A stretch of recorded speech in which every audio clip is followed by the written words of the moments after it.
ነገር ለድርሳናት የሚበላ ነገር ካላቸው በደንብ ዓለም አደባባይ ላይ መቃጠል ስዕላት መጽሐፍ ቅዱስ ናቸው ወይስ አይደሉም በሚል ሀሳብ ነው። ኦኬ አንዳንድ ጊዜ የሆነ በሆነ ሀሳብ ላይ ሀሳብ ራሱ ስንሰጥ ምክንያት ሆን መልካም ነው። በዚህም ነገር ብናሳድግ ካልቸር ብናደርገው ጥሩ ነው። ከዛችታችን ጋር የምንወያይበት ሀሳብ ከእነዚህ ወንድሞቻችን ጋር የምንወያይበት ሀሳብ ልጅቷ ትታሰር ለህግ ትቅረብ ወይስ አትቅረብ በሚል አይደለም። ቅድም እንዳልኳችሁ ስዕላት መጽሐፍ ቅዱሳዊ ናቸው ወይንስ አይደሉም በሚል ርዕስ የምንወያየው። ሲቀጥል የትኛውም ኦርቶዶክሳዊ ይህች ሴት ለህግ አትቅረብ ብሎ ከለላና ሽፋን ሊሰጥ አይችልም። በመሰረቱ አንድ ነገራችሁ ነገር ሲቀጥል አይነቱ ውይይትም ደግሞ የልጅቷን ወንጀል አይቀንሰውም አይጨምረውም። አንዳንድ ምክንያት የሆነ አንዳንድ ነገሮች ላይ የምንነጋገር መልካም ነው። ስሙት። በተጨማሪ እኔ የማደርገውን ውይይት የሌሎች ወንድሞችን ድምፅ አይቀንሰውም አይጨምረውም እና አንዳንዴ ስለምንድን ነው ውይይቱ ምንን ተመልክቶ ነው? በተደጋጋሚ ኤርሚያስ ማለት ለውይይት የማያሰው ነው። በነገራችን ስሙት። ማንም ሰው ኤርሚያስ ብዙዎቻችሁ ውስጥ ያላችሁ ምናልባት ለውይይት ጠርታችሁ ታውቃላችሁ እና በምንም ታምን ለውይይት የማይመጣ ሰው ኤርሚያስ 4 ጊዜ የውይይት ጥሪ ያቀረብኩለት ሰው ነው እንደዚህ ብሎ የሚለኝ ይታያችሁ። 4 ጊዜ እዛው ላይቭ ላይ ያለ ነገር ያለው 4 ጊዜ 3 ጊዜ እቤቱ 1 ጊዜ ሙስሊም ቤት ሄጄ ማለት እሱ ሙስሊም ቤት ገብቶ ተከታተልኩትና ሄድኩኝ። 4 ጊዜ ጥሪ ያቀረብኩለት ሰው 4 ጊዜ ከአንተ ጋር አልወያይም ቁጭ በልና አንተ ተጠይቅ እኔ ልጠይቅህ ብሎ ያለኝ ሰውዬ ለዲቤት አይቀርብም አለኝ።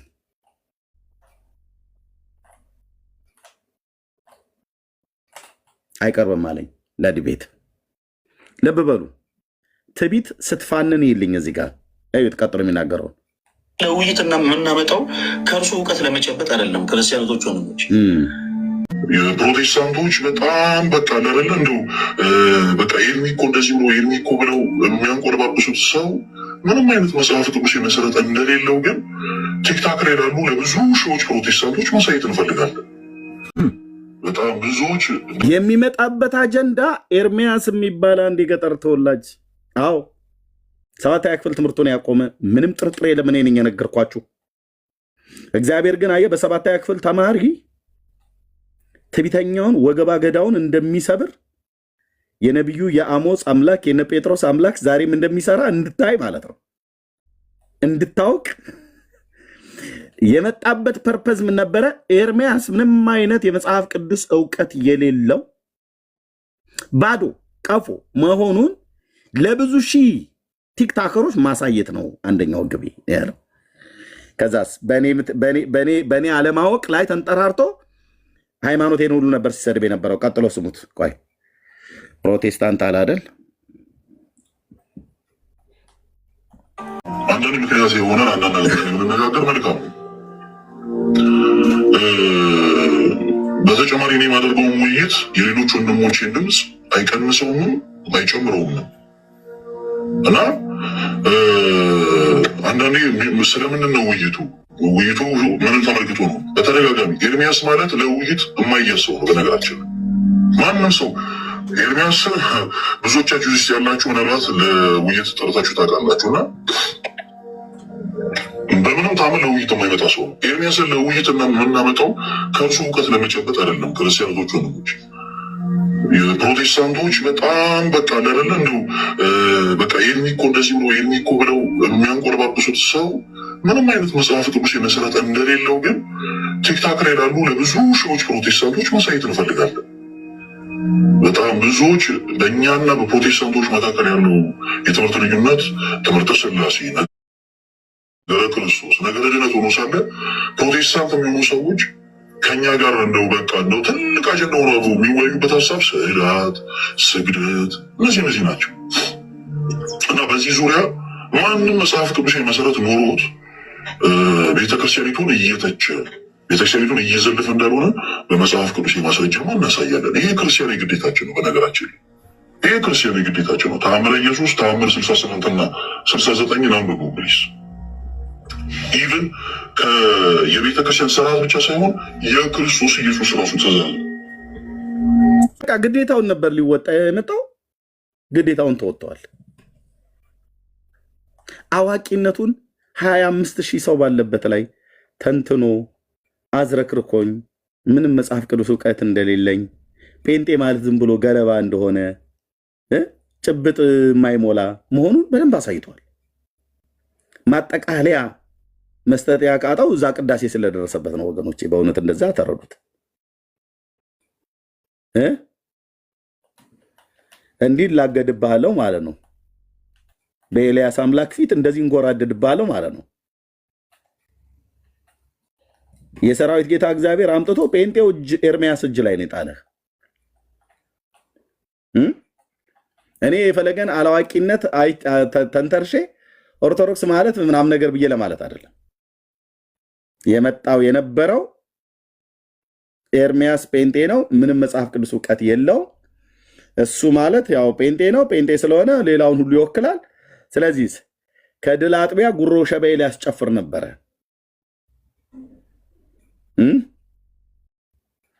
ግን መተህ የገጠምከው ሰው በጣም ተሳስተሃል። ቆም ብላችሁ ሁለቴ ሶስቴ ጴንጤን ከመቅጠም በፊት ሁለቴ ሶስቴ፣ እኔ ብቻ አይደለም ጴንጤን ከመቅጠም በፊት ሁለቴ ሶስቴ ማሰብ አለብህ።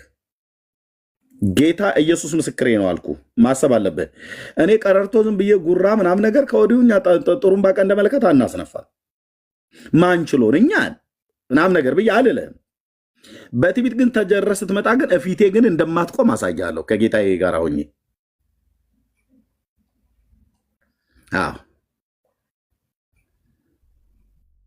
ይህን ነበረ አቺቭ አድርጎ የመጣው ሊወስድ ማለት ነው። ኤርሚ አቤት፣ ይቅርታ በመሀል ስለገባው። ይሄ ውይይት ማለት ነው በየቦታው አይደለ አሁን እየተነጋገሩበት ያለው። አሁን እኔ ስራ ቦታ አንድ ደቂቃ ነው የማወራው። ስራ ቦታ እንደማላቅ ሆኜ እኔ አላቅም፣ እንደው በቃ የ2 ዓመት ሙሉ እየተወራበት ነው። እና ኦርቶዶክሶች ናቸው ልክ እንደነዚህ አሁን ሴቶቹ ሲናገሩ እንደነበሩት ማለት ነው። በጣም መረዋቸው፣ በጣም ተሰምቷቸው መልስ ሳይሰጥ በመውጣቱ ማጠቃለያ ሳይሰጥ በመውጣቱ በጣም ሲናገሩ ነበርና አንደኛዋ ምን ትላለች? ገድላትን ነው እንደ ውሃ ጥጥት ያደረገው እንጂ መጽሐፍ ቅዱስ እኮ እየገለጠ ሲናገር አልነበረም ማለች አንደኛዋ። ሌላኛይቱ ደግሞ ኖ በቃሉ ሲያነበንበው ነበር ኤርሚያስ። በቃሉ አውቀዋለሁ ስለማውቀው ነው አውቀዋለሁ እያለ በቃሉ ነበር እንደውም ሲያነበንበው የነበረው እሱ። ይሄኛው ግን መልስ አልሰጠም። እኔ ድሮም ያው አማኞች ዘመዶች ያሉ እነሱን ጠይቃቸዋለሁ። አሁን ያው ጠለቅ ብዬ መግባት አልፈልግም፣ ግን እነሱን በደንብ ጠይቃቸዋለሁ። ጡት የምታጠባ ምን ደግሞ ምኑ ተነካና ኤርሚ ምኑ ተነካና? ምንድነው የጠቅስ የነበረው እኮ እሱ ይጠቅስ የነበረው እኮ ጠቅስ አንድ ቦታ ላይ አንደኛ ነገሥት አለ ምዕራፍ 6 ማለት ነው። በቃ ዘጸአት ምዕራፍ 20 እና እንደገና አንደኛ ነገሥት ምዕራፍ 6 ማለት ነው።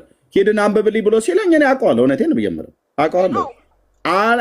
አታቅም ብሎ የሚል በትዕቢት ተጀርሮ እንደሱ የሚመጣን ኦርቶዶክስ ድጋሚ 2ኛ ዙር 3ኛ ዙር አስተነፍሰዋለሁ። አታቅም ብቻ ብሎ በትዕቢት ይምጣ። እኔ በትዕቢት እንዲመጡ ነው የምፈልገው። ልክ ነህ ኤርሚያስ፣ አላቅም ግድ የለህም፣ ግን ሜዳው ላይ እንገናኝ ነው ብዬ የምልህ። እኔ ሰው ሜዳ ላይ እንዲገባ ነው የምፈልገው። አላቅም ኦርቶዶክሳውያን፣ ኤርሚያስ መጽሐፍ ቅዱስ አያቅም ነው ያለቸው። በቃ አላቅም፣ ግን የሚጋጠሟችሁን ሰዎች ፈልጉና አምጡ። አለማወቄና ማወቄን ሜዳው ላይ ሲንገናኝ ህዝቡ ያያል፣ ይፈርዳል ማለት ነው። እንዴት በጌታዊ መንፈስ እንዴት እንደማስተነፍስ ታያለ ማለት ነው። አቃለው ጠቀ እንደ መለከት ንፉልን፣ እሪ በሉ፣ በሉ፣ እልል በሉ፣ ጴንጤዎች አጅቡኝ ምናምን ነገር አልልም። አያቅም አይደለ ኤርሚያስ? ወንጌላዊ ኤርሚያስ ምንም የእግዚአብሔር ቃል እውቀት አለውና ብሉይ ኪዳንን አያቅ፣ አዲስ ኪዳንን አያቅ አልከ። ኦኬ ጥሩ። እኔ እችን ንግግር የምፈልገው በማስታወቂያ እንደዚህ በዩቲዩብ ላይ እየወጡ በመጮህ አይደለም። ሜዳው ላይ ገስት ገብተን አወያይ ፊት ነው።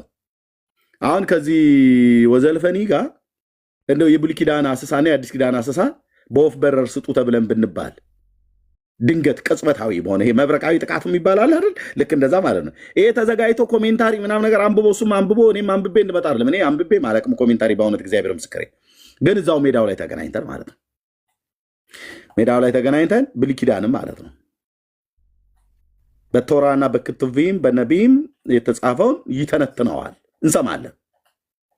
ይሄ ጴንጤው ኤርሚያስ ምንም አያውቅም አይደል? እዛ ሲያወራ እንግዲህ ሲላብላብ ሲለው እናያለን ኤርሚያስንም ማለት ነው።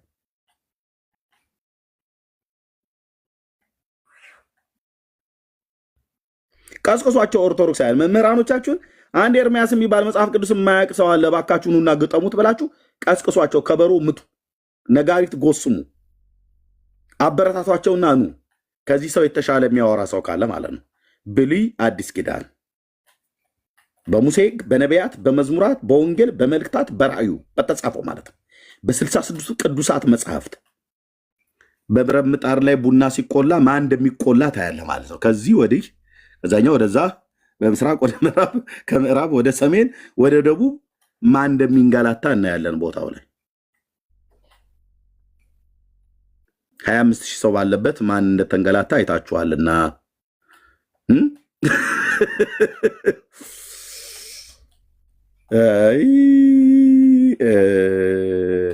ታው ትቢት ጥሩ አይደለም። የጌታችን እናት ማርያም ያለችውን ትዝ ይላችኋል አይደል?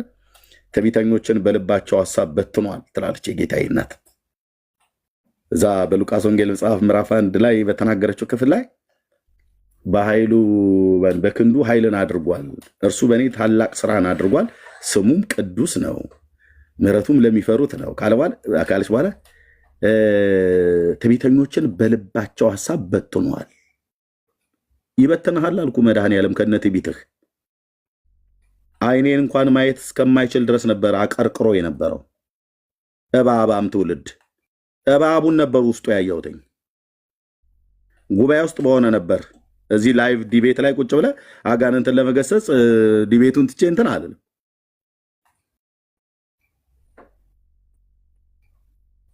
እችኛይቱን ጆሮ ነበር ሲነካካ የነበረው። አይታችሁት እንደሆነ እዩት ቪዲዮውን።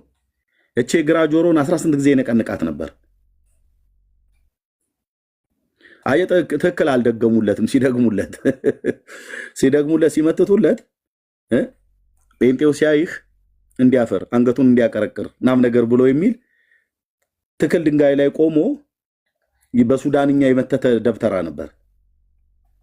አይታውቅም። ይሄኔ ብብቱ ስር ጽፈው ግርማ ሞገስ ሰጥተውት ይሆናል፣ ግን አይሰራም ስልህ በእውነት እኔ የክርስቶስ ባሪያ ጋር አይሰራም። የአስማተኞችና የጠንቋዮች ጉባኤ የመተቱልህን መተት አፈርደች አስግጨው ከጌታዬ ጋራ በፊቱ ተንበርክኬ ና መጥቼ ና አውራኝ አልኩ።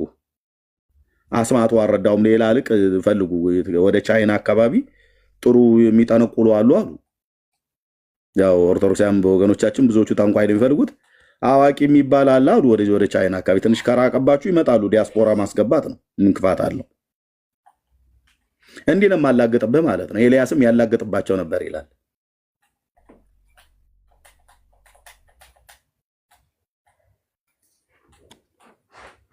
ትቢት ኤርሚያስ እውቀት እንደሌለው አሳያለሁ በዓለም አደባባይ ላይ። ከዛስ ኤርሚያስን ስሰብረው የጴንጤው ትምክህት ሁሉ ይሰበራል ብሎ ማለት ነው።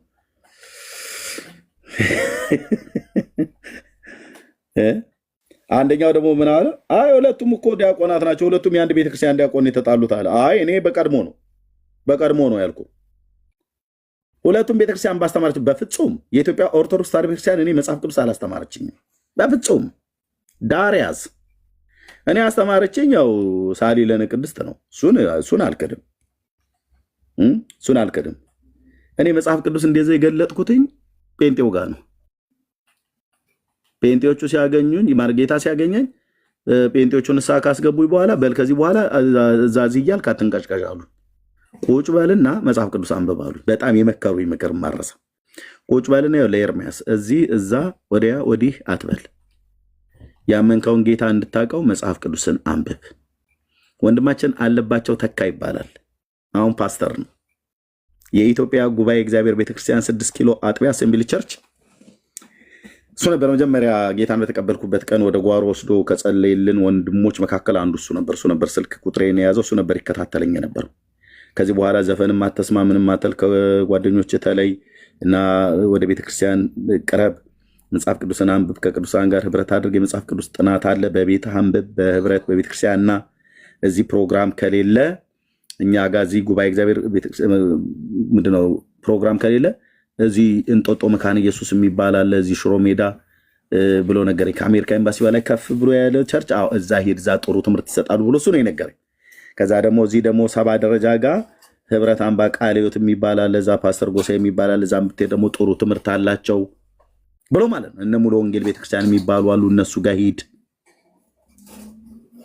ብሎ ነገረኝ። መጽሐፌን ይዤ ብራዘር ኤርሚያስ መጽሐፍ ቅዱስ አያውቅም አይደል? አሁን እኔ የምፈልገው መጋቢ አዲስና መጋቢ ብሉይ ተብሎ የሚባሉ 4 አይና 6 አይና የምትሏቸው አላችሁ አይደል? እነሱ መጥተው ከእነሱ ጋር ነው ማውራት የምፈልገው። ከዚህ በኋላ መቼም ከዲያቆን ጋር እንደገና ግጠም አትሉኝም። አሁን ከቄስ ጋር ነው። ከቄስ ጋር እንደውም እስከዛሬ ለእነዚህ ዲያቆናት የታቦት ጉዳይ አንስቼላቸው እምቢ ብለዋል። ቄሶቹ ግን ታቦት ይሸከማሉ። አሁን ከቄስ ጋር በቅርብ የዲቤት ጥሪ ያደርጋለሁ እኔ ለቄሶች ማለት ነው። ከኢትዮጵያ ከእስራኤል ወደ ኢትዮጵያ መጣም በኢትዮጵያም አለ ተብሎ ስለሚባለው ታቦት ለቄሶች ጥሪ ያደርጋለሁ። አይመስላችሁም? አዎ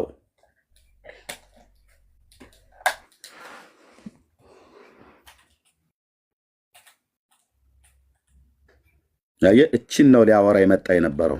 ታውቃላችሁና በምንም ታምር ለውይይት የማይመጣ ሰው ኤርሚያስን ለውይይት የምናመጣው ከእርሱ እውቀት ለመጨበጥ አይደለም። ክርስቲያን እንዳልኳችሁ ዘጌታቸው የመጣችሁ 4 ጊዜ የውይይት ጥሪ ያቀረብኩለት ሰው ነው ለውይይት አይመጣም ብሎ ያለኝ። እኔ 4 ጊዜ ራሴ ሄጄ ፈለገ ፕሊስ ከአንተ ጋር ነገረ ክርስቶስ ላይ የምታነሳው ሀሳብ ላይ ዲቤት ላደርግ እፈልጋለሁ ብዬ ቤሩን አንኳኩቼ ሄጄ እዛው ላይቭ ላይ ስነግር 25,000 ሰው እየሰማ አይ አላክልኝም ጥሪ ያላቀረብክልኝም አይል። ምክንያቱም ቪዲዮ ይዣለሁ መጅርጫ አወጣለታለሁ። አቤቱ ገስት ላይ ቁጭ ብዬ ጥሪ ያረክብለት አልቀበልም ነው ያለው። መዝሙር ያሬድም እሱም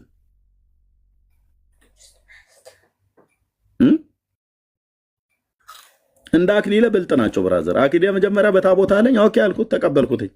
ናና አውራ ብዬ ስለው በብሉይ ኪዳኑ ታቦት አላወራም አለ እና አክሱም ማርያም አምጥቼ አስቀምጨዋለሁ ብላ የምትለው ቤተክርስቲያን ህዳር 21 ቀን ሙሴን ሀገረ ቅድስት እዝራኒ ተናገራ ዳዊት ዘመራ እያልክ ከበሮ ይዘህ የምታዘጠዝጥበትስ በዓል መነሳት የለበትም እንዴ?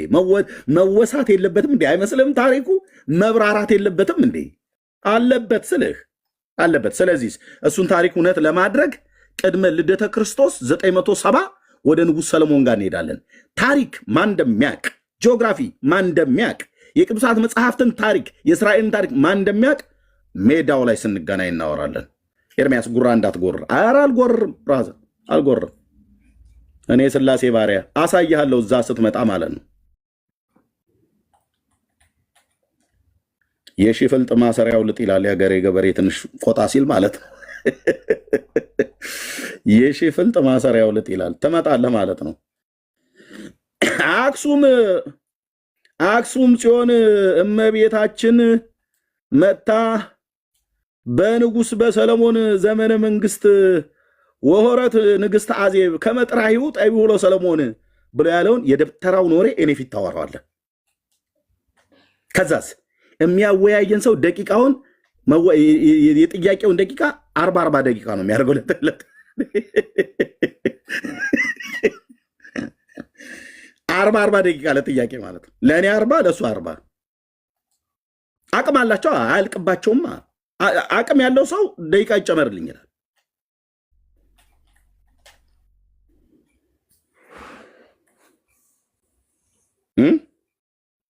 አኬ ብልጥ ነው አልቀበልም አለ። ልደተ ቃል ተንደርድሮ ስለ መስቀል ብሎ ጥያቄ ዲቤት ጥሪ ያቀረበልኝ የዛሬ 2 ዓመት ነው የዛሬ ዓመት። እሺ ብዬ ተቀበልኩት። ግን ነገረ መስቀሉን ካነሳን ከመጽሐፍ ቅዱስ ብቻ ሳይሆን ድርሳነ መስቀልና መጽሐፈ ጤፉት የሚባል መጽሐፍ አለ። ስንክሳሩም አለ። ሶስቱን ማነሳለ ብዬ ስል በፍጹም አለ። በፍጹም እኛ ቤት አታነሳውም። እሱን ኤርሚያስ ሱማ ወይ የኛ ቁስል ነው ልትነካው አይገባም። እና እንዴት ላድርግህ? ኦርቶዶክስ እኮ በመጽሐፍ ቅዱስ ብቻ አታምንም። በመጽሐፍቶቼም ብላ የምትላቸው መጽሐፍቶች አሉ። መጽሐፍ ቅዱስ አባት ነው አላላችሁም እንዴ? እነዚህ ደግሞ አዋልድ መጽሐፍት ልጆች ናቸው አላላችሁንም እንዴ? ታዲያ በወላጁም በልጆቹም ላውራ እንጂ ባለጌ ልጆች አስቀምጠ ስታበቃ መጽሐፍ ቅዱስን የሚሳደቡ ባለጌ ልጆች አልኩ። ገድላ ድርሳናት የሚባሉ ባለጌ ልጆች ናቸው ነው። አዋልድ ማለት ልጆች ማለት ነው። ምን አይነት ልጆች ናቸው ግን? ባለጌ ልጆች። ማንም የሚሳደቡት መጽሐፍ ቅዱስን ወላጃቸውን ሽቅብ ይሳደባሉ መጽሐፍቶቹ። እኔ ማውራት የምፈልገው ወላጂቱን ከነ ልጆቿ ነው። መጽሐፍ ቅዱስ ወላጅ ነው ብላችሁ የለም። በወላጁና በተወላጆቹ ነው የማውራው። ኦርቶዶክስን ሳወራ ባለጌ ልጅ ደብቀህ አስቀምጠህ በእናቲቱ ብቻ ላውራት በለኝ።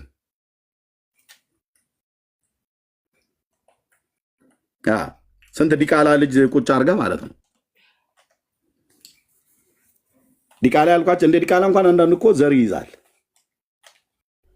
ምንም ስታነብ የማቴዎስን ወንጌል አፍርድቼ የሚያስግጥ ሀሳብ ይናገራሉ መጽሐፍቶቹ። የሮሜ መልእክት ላይ ጽድቅ በእግዚአብሔር ላይ በኢየሱስ ክርስቶስ በማመን ነው ብሎ ያለውን ቅዱስ ጳውሎስ አሁን ግን በሕግና በነቢያት የተመሰከረለት የእግዚአብሔር ጽድቅ ያለ ሕግ ተገልጧል ይላል ጳውሎስ። እርሱም ለሚያምኑ ሁሉ የሆነ በኢየሱስ ክርስቶስ በማመን የሚገኝ የእግዚአብሔር ጽድቅ ነው፣ ልዩነት የለምና ሁሉ ኃጢአትን ሰርተዋል፣ የእግዚአብሔርም ክብር ጎድሏቸዋል፣ በኢየሱስ ክርስቶስ በሆነው ቤዛነት በኩል እንዲያው በጸጋ ይጸድቃሉ ይላል። ይህንን እውነት ገድላት ድርሳናቱ የለም። ጽድቅ ነው የምትፈልገው? ደብረ ሊባኖስ ሄደ ፍርፋሪ ብትበላ ትጸድቃለህ ይላል ገድለ ተክለ ሃይማኖት። የዘርዓ ብሩክን መቃብር ብትስመው እኮ ትጸድቃለህ ኤርምያስ። የዘርዓ ብሩክ ጥፍርና ፀጉራቸው ከብብታቸው ከብዬ ብሽሽታቸው የተላጨውን ሁሉ በአንገት ላይ እንደ ቀበቶ በወገብ ላይ ከታጠቀው ሁሉ 22 ትውልድ ይማራል ይላል። እና እነዚህም መጽሐፍቶች ልጀልጣቸው አይገባም እንደ ወንድምዬ? በደንብ እንጂ እንኩቶ ነው ማድረግልህ አልኩህ። እንኩቶ ታክቶ ሆነ ማለት ነው። ወጠላ ይባላል። እኔ ገጠር ልጅ ስለሆንኩ እንግዲህ ይህን ባላገር ወንጌላዊ ነው ያመጣብህ ጌታ።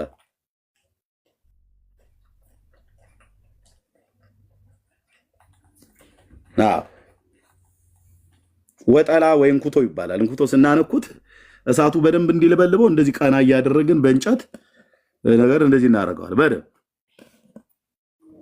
ወጠላ ወይ እንኩቶ ይባላል። ስንዴ ከዘራን በኋላ ሲያሸት እናጭደውና እሸቱን እንጠብሰዋለን ማለት በእሳት ይጠበሳል። እዛው ሜዳ ላይ ሾህ ምናምን ነገር ሰብስበን እናቃጥልና ሾሁ ላይ አድርገን ወጠላ ወይ እንኩቶ ይባላል። በደንብ እያገላበጥን እንጠብስና ከዛ አሽተን እፍፍ ብለን መረቁን አባረን የምንበላውን እንበላለን። እና ገድላት ድርሳናት የሚበላ ነገር ካላቸው በደንብ ዓለም አደባባይ ላይ መቃጠል አለባቸው። በምን? በእግዚአብሔር ቃል እሳት። ማነው አቃጣዩ? ለዚህ የመድኃኔዓለም ባሪያ ያለ የሥላሴ ባሪያ ኤርምያስ ይባላል። አንድ ገገማ ጴንጤ እግዚአብሔር አምጥቶብሃል ማለት ትችለዋለህ፣ ትሞቀዋለህ፣ አብረ ሰዓቱን ሁሉ ትሞቀዋለህ። እነዚህን መጽሐፍቶች በጉያ ታቀፈህ በወላጂቱ ብቻ በመጽሐፍ ቅዱስ በወላጁ አውራኝ ልጆቹን ግን ተዋቸው የሚባል ነገር የለም። ልጆቹም ወላጆቹም ናቸው በዚህ ጉዳይ ላይ የሚናገሩት። ግልጽ አይደለም እንዴ? አበያ በሬ ይመስል ማለት ነው። አበያ በሬ የሚባል ሰነፍ በሬ ወይ ደግሞ ፈሪዞ ማረስ እንደማይችል በገጠርኛው ነው ማወራ ብራዘር። ፈሪዞ ማረስ የማይችል ወይፈን ከበሬው ጋር እንጠምደዋለን። ፈሩ ይሄ ከሆነ በሬው በዚህ ያቃል፣ ህጉን ያቃል። በሬው የለመደ ነውና ፈር ጠብቆ ነው የሚያርሰው። ከዛም ስትመልሰው በፈሩ ጋር ነው የሚሄደው፣ እዚህም ስትወስደው በፈሩ ጋር ነው። ይሄ ግን ገና ቀንበር የተጫነበት ወይፈን ወዲህ ውልሚጥ ይላል እና በዛ ሰዓት ላይ በጨፈቃ በጅራፍ እየገረፍን ከበሬው ጋር እንዲሄድ ስርዓት እናስተምረዋለን ማለት ነው። ይህን በመጽሐፍ ላይ አድርግልህ፣ በመዝሙር መጽሐፍት ላይ ላድርግልህ። ስርዓትን አውቅ ዘንድ ያስጨነቀኝ ለመልካም ሆነልኝ ብሎ የሚለውን የዳዊትን መዝሙር አምጥቼ እጠቅስብሃለሁ ማለት ነው። ከላስ በእግዚአብሔር ቃል ጅራፍ ትቀጠቀጣለህ፣ ፈር ጠብቀህ እንድትሄድ ማለት ነው።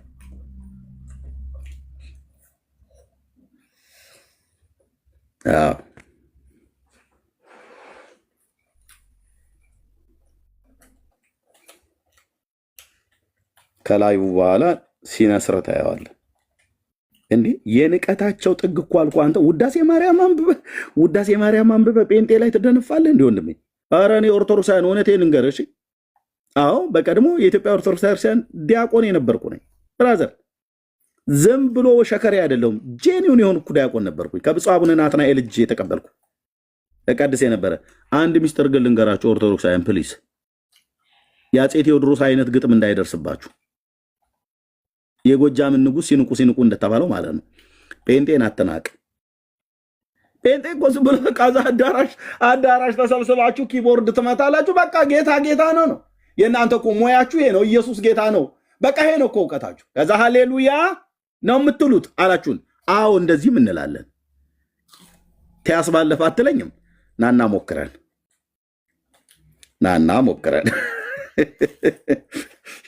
ምን ዝም ብላችሁ እኮ ነው በቃ አዳራሽ ተሰብስባችሁ ዝም ብላችሁ ነው የምትጮሁት አሉን።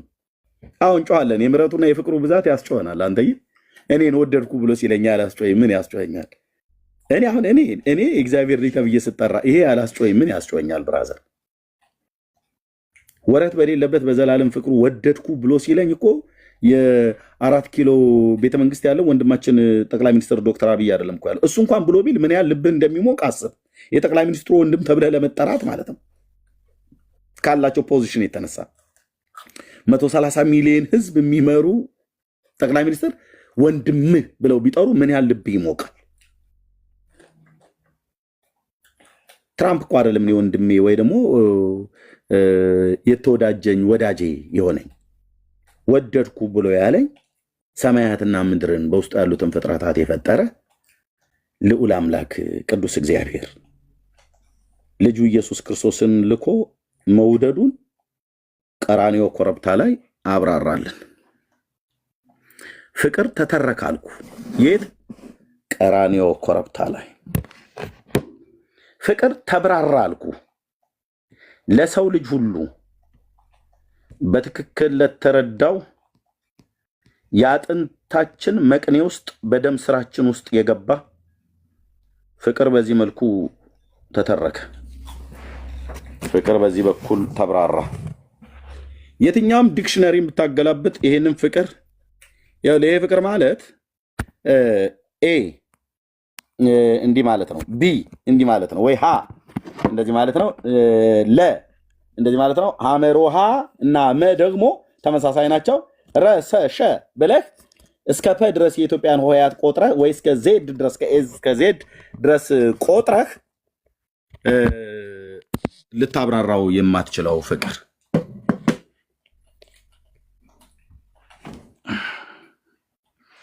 ነፍስህ ድክም ትላለች። ዛል ትልና እግሩ ስር ትወድቃለች። በደንብ ይታወቀኛል።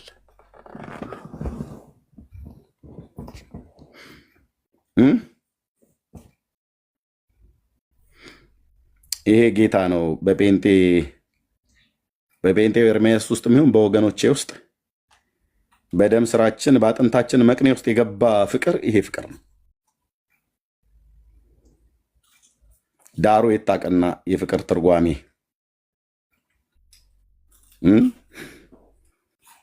ዳሩ የታቁና የፍቅር ትርጓሜ የጥበብና የእውቀት ሁሉ መዝገብ የሆነው በእርሱ ዘንድ ነበር።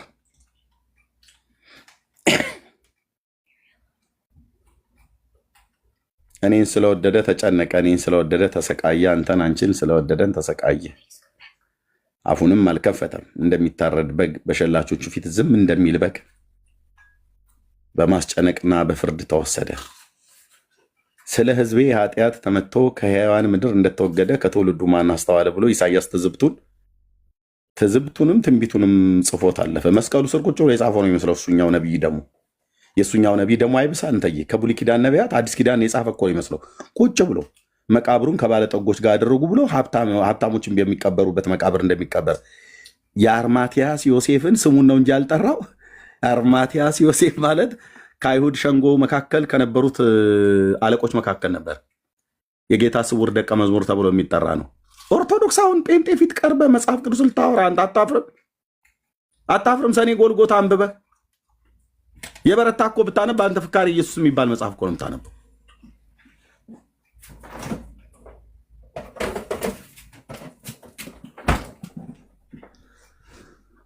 ከባለጠጎቹ ጋር በሞቱ ሆኖም ግፍን አላደረገም ነበር ይላል።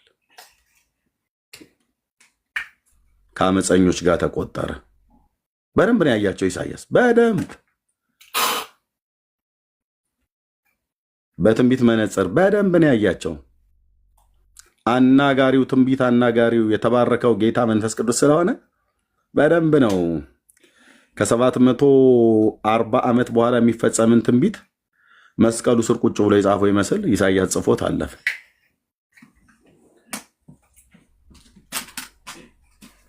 ሆኖም ግፍን አላደረገም ነበር፣ ለሞት የሚያበቃው ነገር አልሰራም እያለ ነው። ፍቅር እንዲህ ነው የተብራራው። የእግዚአብሔር አብ ፍቅር እንዲህ ነው የተብራራው። የኢየሱስ ፍቅር እንደዚህ ነው የተብራራው። ደረቅ እንጨት ላይ ወስደው ሲያጣብቁት ሁሉን ማድረግ እየቻለ በቅጽበት አይን እኔ ነኝ ብሎ ስላላቸው ነው የወደቁት። ዮሐንስ ጽፎታል። እኔ ማን የምትፈልጉት የናዝሬቱን ኢየሱስን ብሎ ሲላቸው እዛው ነው የወደቁት። መውደቅ አይደለም፣ ለሙታን ሕይወትን የሚሰጥ የሌለው እንዳለ አድርጎ የሚጠራ ነው። ሰማያትና ምድር በውስጡ ያሉ ፍጥረታት ሁሉ የተፈጠሩት፣ ዓለማት ሁሉ ፀሐይና ጨረቃ ከዋክብት የተፈጠሩት፣ ዩኒቨርሱ ጋላክሲው በል የምንኖርበት ሚልክዌይ ጋላክሲ፣ ሌሎች ሳይንቲስቶች የደረሱባቸው ብዙ ጋላክሲዎች አሉ ዩኒቨርስ ውስጥ ብለዋል። እነሱን ሁሉ ጥራ፣ በባህር ውስጥ ያለ ፍጥረታትን ጥራ፣ ሰማይና ምድር፣ ሐመልማላቱ፣ እጽዋቱ፣ አዋፍቱ ምናምን ነገር በሙሉ ሁሉ በእርሱ ሆነ፣ ከሆነውም እንኳን አንዳች ያለ እርሱ አልሆነም የተባለለት የእግዚአብሔር አብ የባህሪ ልጁ የዳዊት ልጅ ሆኖ የዛሬ 2000 ዓመት ቀራንዮ ኮረብታ ላይ ዕድሜው የ33 ዓመት ወጣት ነው።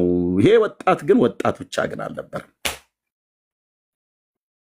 ይሄ 30 ዓመት ወጣት ግን ወጣት ብቻ አልነበረም። አዎ ወጣት ነው፣ አይሁዳዊ ወጣት ብቻ ግን አልነበረም። አወጣጡ ከቀድሞ ጀምሮ ከዘላለም የነበረ ነበር። ከዘላለም የነበረ ፍጡር የለም። ከዘላለም ሞሬታዊ ሚኪያስ የተናገረውን ማምነው ማንንም ቄስ፣ ማንንም ፓስተር፣ ማንንም ሼካ፣ ማንንም ራባይ አይደለም ማምነው። መጀመሪያ እነዛ የብሉይ ኪዳን አባቶቼ ነቢያት ምን አሉ? አወጣጡ ከቀድሞ ጀምሮ ከዘላለም የሆነ ንጉሥ ካንቺ ይወጣል ብሎ 800 ኤዲ ላይ ትንቢት ተናግሮ ሞተ ሚኪያስ። ዘመኑ ሲፈጸም ቤተልሔም ኤፍራታ ተወለደ። ያ የ30 ዓመት ወጣት ማን ያምናል ዓይን ካልተከፈተ በስተቀር? ይህ እኮ ማለት ከአብና ከመንፈስ ቅዱስ ጋር እኩል የመለኮት ስልጣን ያለው ይህንን ሰማያትና ምድር የፈጠረ ጌታ እኮ ነው ይሄ ብለህ ብትል እግዚአብሔር ዓይንን ካልገለጠ በስተቀር ብለህ ነው የምስቀው።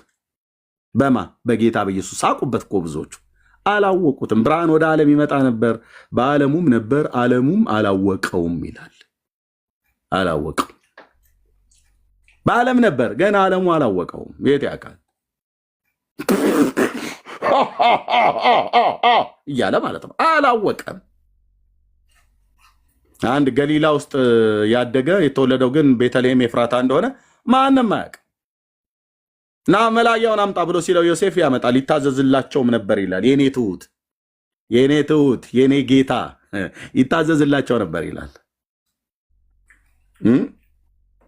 ይሄዳሉ። ዮሴፍ ቤት ጠረጴዛ ላይ ያሰራ የሚሄድ ሽማግሌ ሁሉ ያየዋል። አቡሽዬ አደግክ አይደል? ሰይ እድግበል እያለ ማለት ነው። አላወቀም። አላወቀችውም። ዮሴፍ ቤት አደገ፣ ማርያም እጅ ላይ አደገ። እንደ ሰው በጥበብና በእውቀት በሞገስ በሰውና በእግዚአብሔር ፊት አደገ ይላል። ናዝሬት ከተማ ውስጥ በወጣበት ባገደመበት በሄደበት አዩት። አይተውት ግን አላወቁትም። ምን እንለው ነበር እኛ እዛ ብንኖር ኖሮ? እኔ እና አንተ በዘመኑ ቲክቶክ ቢኖር አናወጣበትም ብለህ ታስባለህ? አላወቁትም። ማን እንደሆነ አላወቁትም። እኔ ነኝ ብሎ ቢላቸውም አላወቁትም። በሕፃንነቱም አላወቁትም። ሲያገለግልም እየነገራቸው ከአብርሃም በፊት ነበርኩ ብሎ ብያላቸውም አላወቁትም። አንተ ማን እስከ መቼ በጥርጣሬ ታቆየናለህ? ንገረን እንጂ ብለው ሲሉት እኔ ከመጀመሪያው ለእናንተ የተናገርኩ ነኝ ብሎ ሲላቸውም አላወቁትም። እንዴት አይነት ዕዳ ነው አንተዬ! አላወቁትም። እኔ ከመጀመሪያው ለእናንተ የተናገርኩ ነው ብሎ ሲል እንዲሆነ ቦታ ላይ አይቁም፣ እንዲሆነ ቦታ ላይ አይነቁም። አላወቁትም። የእንቅልፍ መንፈስ አድሮባቸው ነበርና አላወቁትም። ከአብርሃም በፊት ነበርኩ ብሎ ሲል እነሱ ዕድሜ ቆጠራ ገቡ። 50 ዓመት ያልሞላ ብሎ ዳርያስ ዕድሜ ትቆጥራለህ እንደ አንተ ግብስ ፈሪሳዊ ዕድሜ ትቆጥራለህ? 50 ዓመት ያልሞላ ብለው ትልክ ነው። የ30 ዓመት ወጣት በቅጡ እንኳን ጢም አላበቀልም ተብሎ የሚባል እኮ ዕድሜ ላይ እኮ ነው። ማን ነው ግን ይህ ሰው? ማን ነው ከገሊላ ናዝሬት የወጣው ኢየሱስ የሚባለው ማን ነው? በህዝቡ መካከል ይነገር የነበረው አንዳንዱ ነብይ ነው። ኧረ ተይ እንዴ! እሱማ ነብይ ነው ስለማታውቁ ነው። አይደለም ነብይ ነው ስልህ አይደለም። ምንም የነብይነት ጠባይ አይታይበትም። ነብይ ነው አልኩ እኔ ብቻ ምንም። እኔ አሁን ቀደም እሺ፣ ከነቢያት ማን ይመስላል? ኤልያስ ኖ ኤልያስን አይመስልም። ማን ነው ታዲያ የሚመስለው? ኤርሚያስ ይላል ሌላኛው። ኖ ኤርሚያስንም አይመስልም። ታዲያ ማን ይመስላል? ግን በቃ ዝም ብለህ ያዘው ስሙን እንትና ነው ብለህ አትጠይቀኝ። ከቀደሙት ነቢያት ግን እንዳንዱ ነው ያወሩትን በማህበረሰቡ ዘንድ የተወራው ነው ጌታ የጠየቃቸው። ሰዎች ስለ ሰው ልጅ ማን ይላሉ ብሎ ያላቸው ማለት ነው። የኔ አባት ድምፅህ ውስጥ እኮ አለ። ድምፅህ ውስጥ ያለ ኢየሱስ ክርስቶስ ድምፅህ በልጆቹ ውስጥ እኮ አለ። መንፈስህም በውስጣችን አለ። ማን ይላሉ ስለ እኔ? የሰውን ሁሉ ልብ የሚያውቅ ጌታ ኢንፎርሜሽን ጠፍቶበት ከጴጥሮስ የሚጠይቅ እንዳይመስልህ። በዮሐንስ ወንጌል መጽሐፍ ምዕራፍ 2 ላይ ሲናገር በተለይ መጨረሻው ቁጥር ላይ እሱ ስለ ሰው ማንም ሊነግረው አያስፈልግም በሰው ሁሉ ያለውን ያውቃልና ይላል። አየህ፣ ፈጣሪ ነው ማለት ነው። የሰውን ሁሉ ልብ የሚያውቅ ማን ነው? ፈጣሪ ነው። ኩላሊትና ልብን እመረምራለሁ ያለው ፈጣሪ ነው። እና የ33 ዓመት እዛ ጋር የሚያወራው ታዲያ ማን ነው? በ30 ዓመቱ አካባቢ ላይ ለአገልግሎት ሲጀምር ወደዛ ወደ ሱኮት በዓል ላይ ሄዳ አይደል? የዮሐንስ ወንጌል መጽሐፍ ምዕራፍ 7 ላይ የዳስ በዓል እዛ ያወሩልህ ነበር። መጣ። አዎ ማን ነው እሱ? ያ ከገሊላ እንትን ነኝ ብሎ የሚለው ነው ህዝብ ሁሉ የሚከተለው። ማን ነው ግን ቆይም ብሎ የሚለው? አይ ነብይ ነኝም ብሎ ይላል። ህዝቡስ ምን አሉ? አዎ ህዝቡም ነብይ ነው ብለው ይላሉ። ብቻ ግን የሆነ ኃይል በእጁ ይደረጋል።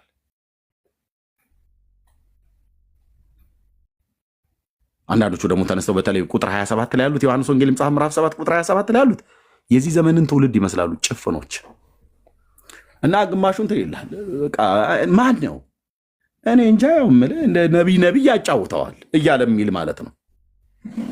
የሚፎትት የሚቀልር ትውልድ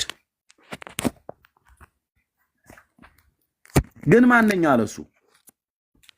አይ ነቢይም ነው። ነቢይነቱስ ነቢይነት ነው። ነቢይ ነው፣ ክርስቶስ ነው አሏቸው። እነንቶኔ ምን እንዳሉ ላስነብባ። እንዲህ አይነት ትውልድ ይህን ትውልድ በምን መስለዋለሁ እንዳለ ማለት የገበያ ዳር ልጅ አምላኩ ላይ እኮ ነው የሚላገደው። በያዕቆብ አምላክ ላይ ይላገድልሃል። ኢየሱስ ክርስቶስ የእግዚአብሔር ልጅ ለዘላለም ስም ይባረክ። ማን ነው ብለው ሲሏቸው ዮሐንስ 7:27 ላይ ታልኛል። አሁን ይህን ማህበረሰብ ጠይቀም ነው ብለው ከዚህ ከቁጥር ስለ መሲሁ የተነሳ ክርክር በዘመኑ የነበረው አይሁድ ምን እያለ እንደሚከራከር ይልኝ አስተያየት ሲሰጥ ስለ ኢየሱስ ክርስቶስ ስለ መሲሁ። እንግዲህ ከኢየሩሳሌም ሰዎች አንዳንዶች እንዲህ አሉ፣ ሊገድሉት የሚፈልጉት ይሄ አይደለምን? ይፈልጉት ነበር ማለት ነው። መግደል ነው። እስራኤል የተያዘችው መግደል። በዚህ ዘመንም እውነት ከተናገር መግደል ነው። ቆይ ነው በቃ ባለፈው እንትን አለ አይደል? ይህን ሰውዬ ለምን ደሞ አናስወግደው እንዴ? ይፈሉልሃል አልኩ እንደ ጉንዳን። አንዱን ብገለው መድኃኒዓለም በአንድ ቀን ሌሊት ነው አልኩ። መንፈሳቸውን ጸጋውን ሞልቶ መንፈሱን ሰጥቶ በአንድ ቀን ያስነሳላል። እንደ ጉንዳን ነው የሚያፈላል። አንዱን ብትገድለው የእግዚአብሔርን ዘር አታጠፋውም፣ ዘሩን ያያልና ተብሎ ተጽፎለታል። እንግደል ነው ብሎ የሚሉት እሺ አይደለምን? እነሆ በግልጥ ይናገራል፣ አንዳች አይሉትም። እነማ አለቆቹ ይህ ሰው በእውነት ክርስቶስ እንደሆነ አወቁን። ምን ያውቃሉ? እነሱ እየተከራከሩ ከዛ አካሉ በኋላ እነዚህ ሰዎች ምን አሉ? ነገር ግን ይህ ከወዴት እንደሆነ አውቀናል አሉ። ከየት ነው ብለህ ብትላቸው ከገሊላ ናዝሬት ነው። አንዴ እናውቀዋለን እኮ አባቱ ዮሴፍ ነው እናቱ ማርያም ነች ብለው ይሉሃል። አውቀናል ካሉ በኋላ ክርስቶስ ሲመጣ ግን ከወዴት እንደሆነ እኛ አናውቅም አይደለም ያሉት። ማንም አያውቅ። እኛ ብለው ቢሉ የእነሱን አላዋቂነት ነው የሚያሳየው። ማንም ብሎ ሲሉ ግን ቆለፉት ማለት ነው። በቃ ማንም አያውቅ። እነኚህ ሰዎች እንዴት ነው የምታስረዳቸው? እኔ አውቃለሁ ብለህ ብትል ማንም አያውቅም ብለናል። ማንም አያውቅም ነው የሚሉ። ማንም አያውቅም ማለት ማንም አያውቅም። እኛ እናቅም ብለው ለሌሎች የሚያውቅ ሰው ግን ካለ ይንገረን ብለው እንትን የላቸውም። ኦክፓር ናቸው፣ ተይዘዋል። ባለማወቅ ጨለምተኝነት ተመተዋል ማለት ነው። ማንም አያውቅም። እንግዲህ ኢየሱስ በመቅደስ ሲያስተምር እንዲህ ብሎ ጮኸ፣ እኔን ታውቁኛላችሁ፣ ከወዴት እንደሆኑም ታውቃላችሁ። እኔም በራሴ አልመጣሁም፣ ነገር ግን እናንተ የማታውቁት የላከኝ እውነተኛ ነው አለ። ማን የላከ ምናምን ነገር ብሎ አይጠይቁም። በቃ ማንም አያውቅም ብለን ማንም አያውቅም አይጠይቁም። እኔ ግን ከእርሱ ዘንድ ነኝ፣ እርሱም ልኮኛልና አውቀዋለሁ። ማን ነው እርሱ ብለህ የምትለው ንገረን እንኳን ብለው አይሉትም። የለውም። ሃይማኖተኛ እንደዚህ ነው። ትዕግስት የለውም ስለሚያወራው ነገር። ማን የላከ? መቼ ነው የመጣኸው? ለምንድን ነው የመጣኸው? ምንም አይጠይቁም። ማንም አያውቅም ብለናል። ማንም አያውቅም። ስለ ኢየሱስ ክርስቶስ እንኳን አይደለም ሌላን ሰው ጠይቀው ለመረዳት አይደለም ራሱ እንኳን የሚናገረውን ሰምተው ለመረዳት እሱን ጥያቄ ለመጠየቅ አግባብ የሆነ ጥያቄ ለሚጠይቁትም አግባብ የሆነ መልስ ሲመልስላቸው ልባቸውንም ጆሯቸውንም ከፍተው ላለመስማት በጨለምተኝነት የተመጡ ማለት ነው። ስለዚህ ሊይዙት ፈለጉ ይላል። ለምን? ሊገሉ ማለት ነው። እንዴ ጥያቄ እየተጠያየቁ ለምደው ሊይዙት የሚፈልጉት? ነገር ግን ጊዜው ስላልደረሰ ማንም እጁን አልጫንበትም። አዎ ከህዝቡ ግን ብዙዎች አመኑበትና አየው እዛ ያዙት ይላሉ። ህዝቡ ግን አመኑበትና ክርስቶስ በመጣ ጊዜ ይህ ካደረጋቸው ምልክቶች ይልቅ ያደርጋልን አሉ። እስቲ መሻው ብለን የምንለው አለ አይደል? አባቶቻችን ይመጣል ብለው ያሉን እሱ በመጣ ጊዜ ከሚያደርገው ያነሰ ወይ ደግሞ የበለጠ ታምራትን ያደርጋል። በዚህ ሰው እጅ እየተደረገ ያለው እኮ በመሻው እጅ የሚደረገው ነው ብለው እያሉ እኮ ነው ህዝቡ። እነንቶኔስ እኛ በቃ ማንም አያውቅም ብለናል። ማንም አያውቅም። የዘመኖቹን ኦርቶዶክሳውያን ነው የሚመስሉት። ፈሪሳውያን ህዝቡን ስለፈሩ እንደዚህ ሲያንጎራጉሩ ህዝቡ መካከል ማለት በዓል ላይ ቁጭ ብለው ምን እያልካ እንደምትለው እኔ ስለዚህ ሰው ያለኝ አስተያየት እኔ እውነቱን ልንገር ብዬ ካልኩ ለማንም እንዳትናገር እኔ ነብይ ነው ይመስለኝ። እውነትህን ነው? አዎ እኔ ነብይ ነው ይመስለኝ። በእውነት ትህትናውን አይተዋል። ራሱ የጸጋው ቃል ራሱ ካፉ የሚወጣው ይሄ ለማንም እንዳትናገር የኔ ምልከታ ነው የምነግርህ እየተባለ ሲያንጎራጉሩ እኮ ማለት ነው። ቀስ ብለው ፓስተር በቃል ይሄ ነገር እንዳታወጣው ለማንም ዘማሪ ዳኪም ይሄ ነገር ኪፕ አድርገህ ያዘው። እኔ ስለዚህ ሰው ያለኝ መረዳት እኔ ሰው ዝም ብሎ ተራ ሰው አይደለም። ልክ ኒቆዲሞስ እንዳለው ማለት ነው። እውነትህን ነው? አዎ ማን ነው ብለህ ትላለህ? እኔ መሻው ቢመጣ እንኳን ራሱ እኮ ሲመጣ እንደዚህ ከዚህ የበለጠ ነገር ሊያደርግ ይችላል ብለህ ነው እንዴ? በእጁ የሚደረገውን ነገር እያየህ ልንክደው እኮ የማንችለው ነገር። እውር ይበራል፣ ሸባ ይተረተራል፣ አጋንንት በስልጣኑ ቃል ማን አስወጥቶ ያውቃል? ሙሴ እንደዚህ አስወጥቶ ያውቃል? አስወጥቶ ያውቃል? ሲንገር በሳሙኤል እንደዚህ ተወርቷል? የለም። ኢሳያስ ብለህ ብትለው ኧረ እኔ የለም። እኔ ምንም በእኛ ነቢያት የሚባሉት እንደዚህ እሱ እንዳደረገው አድርጎ ያውቃል። የዚህኛው ነብይነት ግን ትንሽ ለየት ያለ ነው። አጋንንት ያስወጣል። የድዳ ምላስ እኮ ነው እንዲዘምር ያደረገው። አይተሃል ባለፈው ላይ? አዎ አይቻለሁ፣ ነበርኩ እዛው እያሉ ማለት ነው። ያንጎራጉራሉ እኮ ነው። ኢየሱስ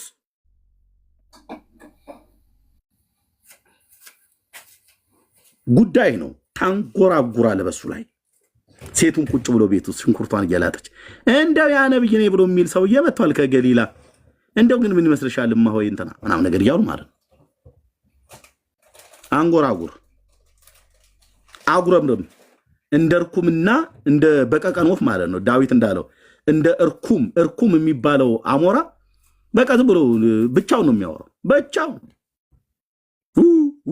ይላል። ጉጉትና እርኩም ይመስል ዳዊት እንደዚህ ተናግሮታል። እንደ ጉጉትና እንደ እርኩም ሆንኩ ይላል። ከደረሰበት መከራ የተነሳ ይላል። ጉጉትም እንደዚህ ነች። ሌሊት አይኗ ትልልቅ የሆነችዋ ማለት ነው። አንጎራጉር ጉዳይ ነው።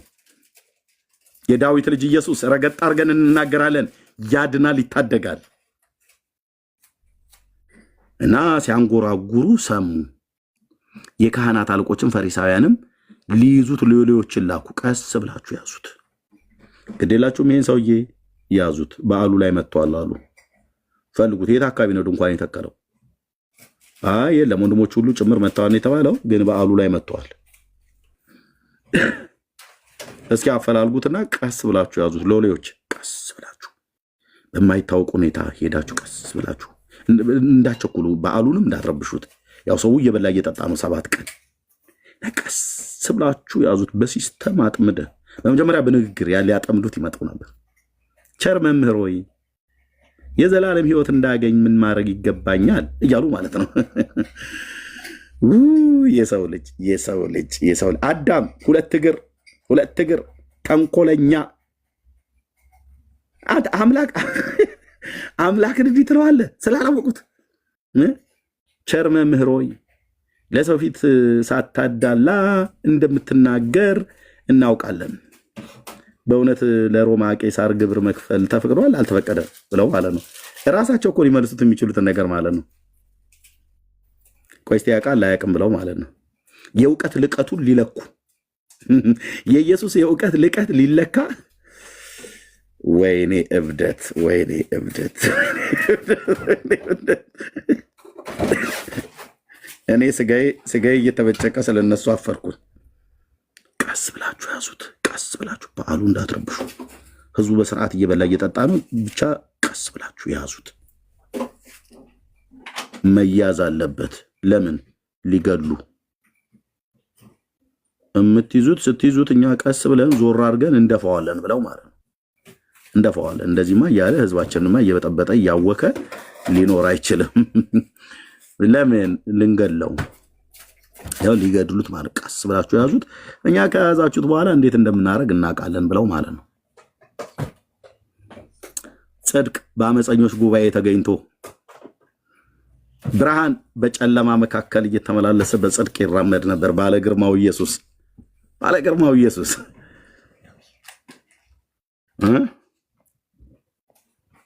እና ቀስ ብላችሁ ያዙት አሉ። ኢየሱስ የኔ አባት የኔ ጌታ ኢየሱስም አለ ገና ጥቂት ጊዜ ከእናንተ ጋር እቆያለሁ፣ ወደ ላከኝም እሄዳለሁ። ኧረ አይሁድ ጠይቅ እስኪ እባክህ እንደ ልኮኝ ነው የመጣሁት ይላል፣ ደግሞ ወደ ላከኝ እሄዳለሁ ይላል። ለምን አትጠይቁትም ግን የላከ ማን ነው ብለው አይጠይቁም። እነሱ ያዙት ነው ብለው የሚሉ ያዙት፣ ክበቡት፣ አጣድፉት። እንደዚህ ነው ተከታዮቻቸውን። ማንም ሰው ስለ እርሱ ይሄ መሺያው ነው ብሎ ክርስቶስ ነው ብሎ የሚመሰክር ሰው ካለ ከአይሁድ ማህበር እናወግዘዋለን። ባይዘው ይሄ ከድርና ከሰንበቴ ማስወጣት የጀመረው ከዛ ነው። በዮሐንስ ወንጌል መጽሐፍ ምዕራፍ 9 ላይ ትዝ ይላችኋል አይደል? ወላጆች እንኳን ስለልጃቸው የአይነ ብርሃን መብራት እንዳይመሰክሩ እያወቁ እንዳይመሰክሩ አይሁድን ስለፈሩ እሱ ሙሉ ሰው ነው፣ እሱን ጠይቁት፣ አቦ ከኛ ላይ ዞር በሉ አሏ። ምክንያቱም ከማህበር ነው የሚያባርሩ። የሃይማኖተኞች ወጉ ይሄ ነው። ታልጉኛላችሁ አታገኙኝም። እኔ በእውን እዚህ ጋር በጣም ነው የምጠይቀው በእውነት እኔም ወዳለሁበት እናንተ ልትመጡ አትችሉም ማለት እንዴት ነው ማለት? እየተነገረ ያለውን ነገር ሰምተዋል ብራዘር? እንደና እንዳንተ እኮ ሁለት እግርና ጤማም ሰዎች ናቸው እዛ የነበሩት ሴቶችም። አንድ የሚጠይቅ የለም። እንግዲህ አይሁድ እኛ እንዳናገኘው ይህ ሰው ወዴት ይሄድ ዘንድ አለው አሉ። እዚህ ጋር ጥሩ ጠያቂዎች አሉ። በግሪክ ሰዎች መካከል ተበትነው ወደሚኖሩት ሊሄዱና የግሪክን ሰዎች ሊያስተምር አለውን አሉ። እንዴ ግሪክ ሀገር ታዲያ አይሁድም አሉ እኮ እናንተም መሄድ ይችላሉ። በሜዲትራኒያን ባህር ላይ በመርከብና በጀልባ እኮ መሄድ ይችላል። በቆጵሮስ ደሴት በኩል የደቡቡ ንፋስ ተተግነ እንዳለ ጳውሎስ በቃ ልትነካው ትችላለህ። በዋናም ከሞከርከው ካልሆነም በጀልባ ግሪክ ሀገር የማይኬድበት ነው እንዴ? ይኬዳል። ጌታ እያለ ያለው ግሪክ አይደለም። የራሳችሁ መላምት አታስቀምጥ፣ ጠይቅ። ግሪክ ሀገር ሄዳለሁ ብሎ ያላለውን አንተ ግምትህን ከመናገር ይልቅ ወዴት ነው የምትሄድ ያለው? ማን ላከህ? ከየት ነው የመጣኸው? ለምን ዓላማ ነው የመጣኸው ተብሎ አይጠይቅም። አቤቱ አቤቱ አቤቱ አቤቱ አቤቱ የደቦ ፍርድ አቤቱ። ግሪክ ይላሉ እነዚህ ዝም ብሎ ግሪክ ትላለህ። ግሪክ ጌታን አንስቶት አያውቅም። የራሱን ግምት ይናገራል። አይሁዳዊ ቁጭ ብለው በግሪክ መካከል ተበትነው ወደነበሩት ሊሄድና የግሪክን ሰዎች ሊያስተምር በዛ አለው ናም ነገር ብለው ይሉላል አላለም። እሱ ግን ወደ ግሪክ ሄዳለሁ አላለም። እዛ ያሉትን ላስተምር ወደ ግሪክ ሄዳለሁ አላለም። የራስን መላምት ሃይማኖተኛ መላምትን ነው የሚናገርብህ። ሰው የሚናገረውን አይሰሙም። ወዴት ትሄዳለህ ብለው አይጠይቁትም። እሱ ይናገራል፣ እነሱ ይሰማሉ። ሲሰማ ግን መላምታቸውና ግምታቸው ነው የሚናገሩት። እዚህ ዘርዘር አድርገህ ብለው ንገረን ብለው አይሉትም። ምሳሌውን ከተናገረ በኋላ ደቀ መዛሙርቱ ለብቻቸው ሲሆን የምሳሌውን ትርጉም እንደጠየቁት እንደዛ አይጠይቁም። በቃ የመሰላቸውን የገመታቸውን መናገር ነው።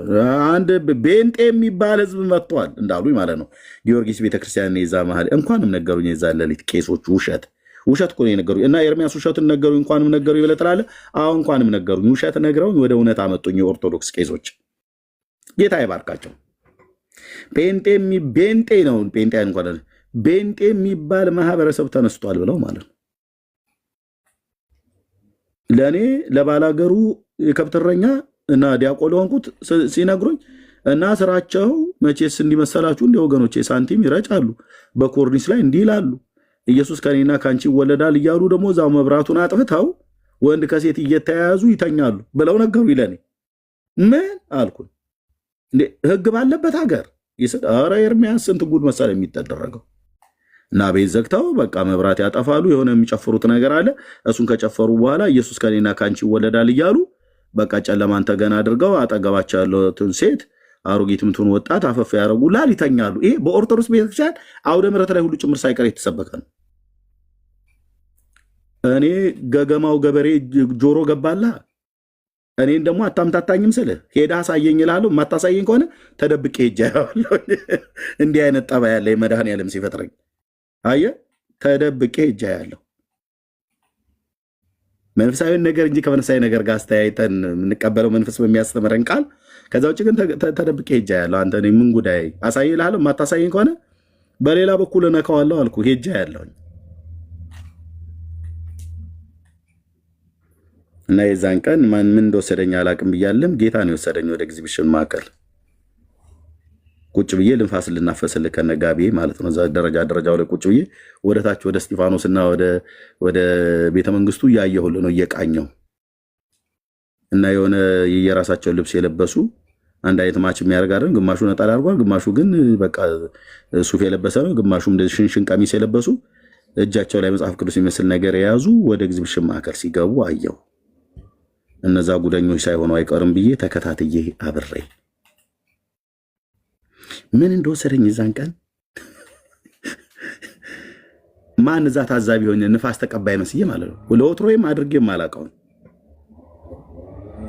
መጽሐፍ ቅዱስ ይዞ የሚገባ የሆነ ህዝብ አየሁ። ስገባ አዳራሹ እንዳለ ሞልቶላል። ትልቁ ኤግዚቢሽን ማዕከል የሆነ ጎፈሪያም ሰውዬ ቀጭን ሰውዬ ነው። አንደበቱ ሲናገር ያዝ ያደርገዋል። የኦሮምኛ ቋንቋ ተናጋሪ አይነት አክሰንት ያለው ሰው እንደሆነ በደንብ ያስታውቃል። እና ሰው የቀረ አይመስልም። ትልቁን አዳራሽ ኤግዚቢሽን ማዕከል ጢም አድርገውለታል።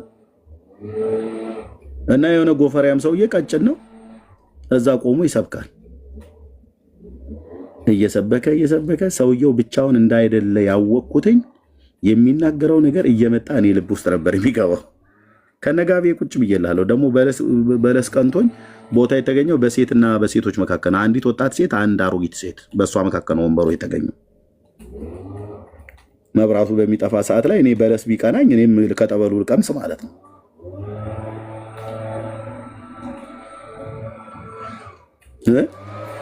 መብራት አጥፍተው እንትን ይላሉ ብለው ስለሚሉ ማለት ነው።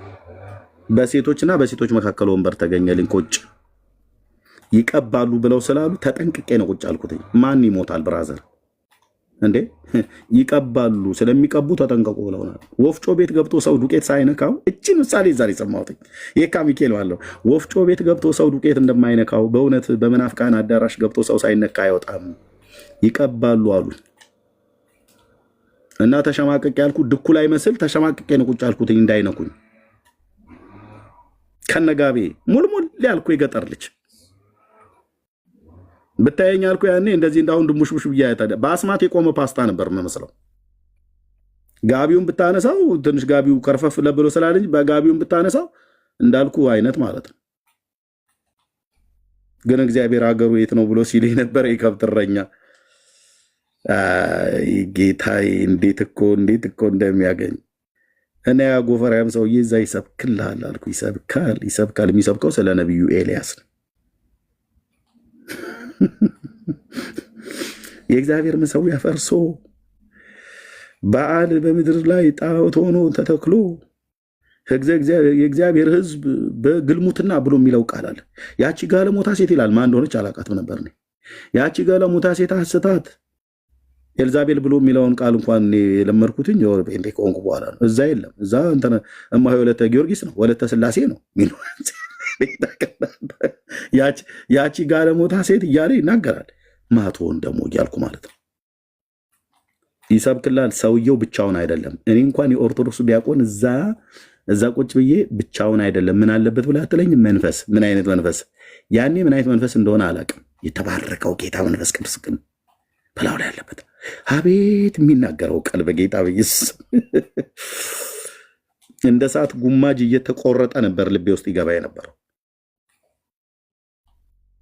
ያንን ቃል በጆሮዬ ቁጭ ብዬ እዛ ከክቼ ከሰማው በኋላ እዛው ቁጭ ብዬ ልቤ ከዳኝ። እዛው አልቅስ አለኝ።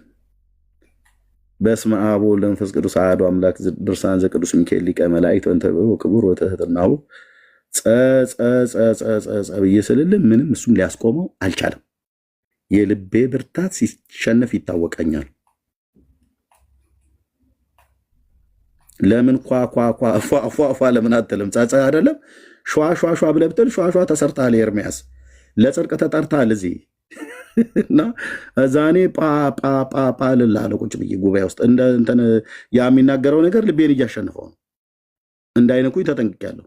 ያቺ አሮጊት ተስሬ ያለችዋ ወጣት ሴት ብትነካኝ እውነቴን ነው ብዬ የምልህ ማንጋጭላዋን ነው ብዬ የምላት አገለግላታለሁ ብዬ ስልህ በስጋ ምክንያቱም እኔ ቆንጅዬ ኦርቶዶክስ ዲያቆን አንድ ጴንጤ ቢነካኝ ጉዳዩ እግዚአብሔር ሰው መጥቶ እስኪነካ አይደለም። በእውነተኛው አነካክ ልቤን ግን መጥቶ ነካኝ። ወንድሜ ደግሞ አንተን ነው የሚለው ቃል ይሄ ጴንጤዎች እንደዚህ ብላችሁ የምትሉት በመንፈስ መመራት ጌታ አይነት እኮ ጌታ ነው። ኢየሱስ እኮ ጌታ ነው። ወንድሜ አንተን ነው የሚፈልግህ ይላል። ደግሞ በየመካከሉ እኔ ነኝ በቃ እዛ ፀጉረ ልውጥ ብዬ አንተን ነው የሚፈልግህ እንደ ኤልያስ ለእግዚአብሔር የቀና እያለ ይናገራል። አመናችሁም አላመናችሁም በውስጤ የተሰማኝ ውስጤ ልበል ጨጓራ አይደለም ግን ውስጤ የተሰማኝ መቃጠል ምንድን ነው? እስካሁን ድረስ ያልተመለሰ ማለት ነው።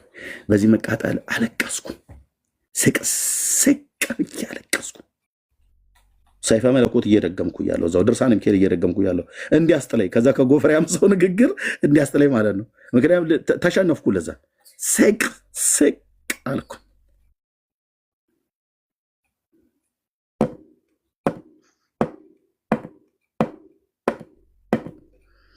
ኤዲያ ጴንጤስ በክ እንጂ መጽሐፍ ቅዱስን አንተ ዝም ብሎ የማንም ፈሽፋሻ ደብተራ አብሾ የጠጣና መንፈስ ቅዱስን የተሞላ ሁለቱ እንዴት ብላ ይሰብኮታል? የእሳት ጉማጅ ካፉ የሚወጣ ያህል ነው እየመጣ እኔ ልብ ላይ ነው የሚያነጣጥር የነበረው። በእውነት በህይወት ዘመኔ እንደዛ አልቅሼ አላውቅም። ስቅ አልኩን፣ አለቀስኩ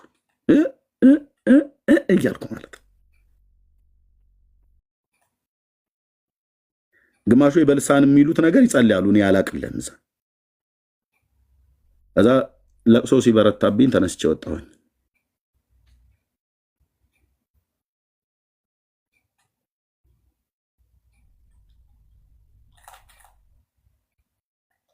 ለቅሶ ሲበረታብኝ ከጉባኤው ተነስቼ ወጣሁኝ።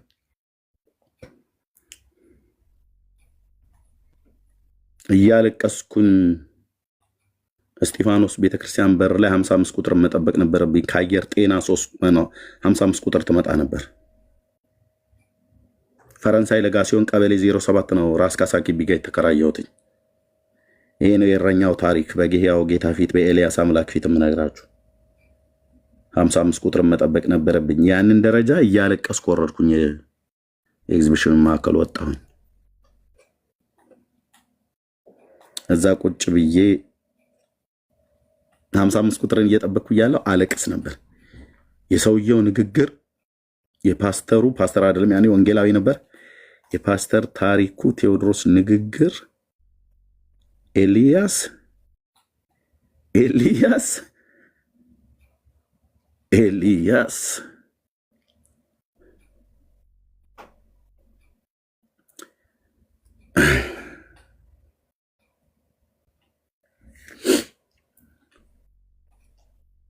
ልቤ ውስጥ የተሰማኝ መቃጠል ግን ጨጓራ ነው። ምንድነው? ለብዙ ጊዜ ጥያቄ ሆኖብኝ አውጣው ብዬ ጾም ጸሎት ጌታን ካገኘው በኋላ ራሱ አውጣው ጌታ ሆይ ውሰደው፣ ከኔ ላይ አንሳልኝ፣ የሆነ ነገር ለክፎኛል፣ በሆነ ነገር ተለክፌያለሁ እያልኩኝ የሆነ ነገር ተለክፌያለሁ፣ አውጣልኝ፣ ከኔ ላይ ውሰድልኝ እያልኩ ከወለጋ አገር የተጋበዘ ፓስተር ዮሐንስ ተገኝ የሚባል እኛ ጋር ጉባኤ እግዚአብሔር ሊያገለግል መጥቶ ልቤ ላይ ጫነና ወንድሜ አለኝ፣ አንተ የጴንጤ አምላክ እንዴት እኮ ነው የሚናገረው ወንድሜ አለኝ። ልቤ ጫነ። እዚህ ውስጥ የሚነደውን እሳት አውጣልኝ ብለህ አትበል። እግዚአብሔር የኔ እሳት ነው ይልሃል። ጨምር ነው የሚባለው አለ ጉባኤ። እኔ ቀበሌ 07 ተከራይቼ ማንም ጴንጤ በማያይ ቦታ ላይ ራሱ ጴንጤውኛ እዛው 6 ኪሎ እየተመላለሱ እንዴት በቤቴ የጸለይኩት እንዴት ጉባኤ ውስጥ ይነግረኛል? የት ያቀኛል ይሄ ሰው? የትም አያቀኝም።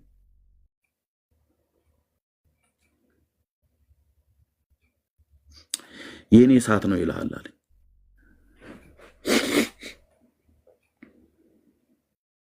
አውጣ አይባልም ማለት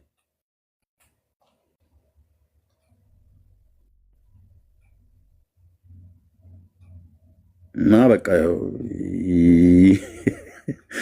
እንደምታየኝ ያቅበጠብጣህልን በላይ ያሳብድሃልን በላይ እንዲህ ያደርገኛል። ያ እሳት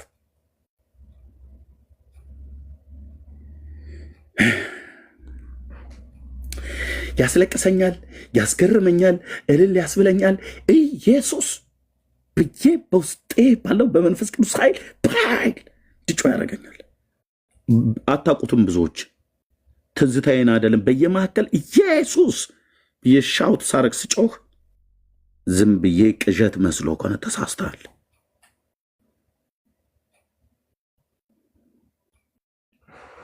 ምን ትጮህብናለህ ብለው የሚሉኝ ጴንጤ ያሉ እህትዬ ወደ ቸርች ሂጂ።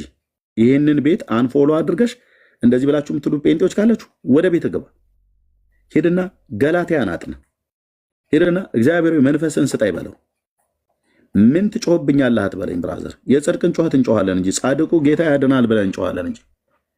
ጩኸት ያለው ሕያዋን መንደር ነው። ሙታን መንደር ግን ልጉምነት ነው ያለው።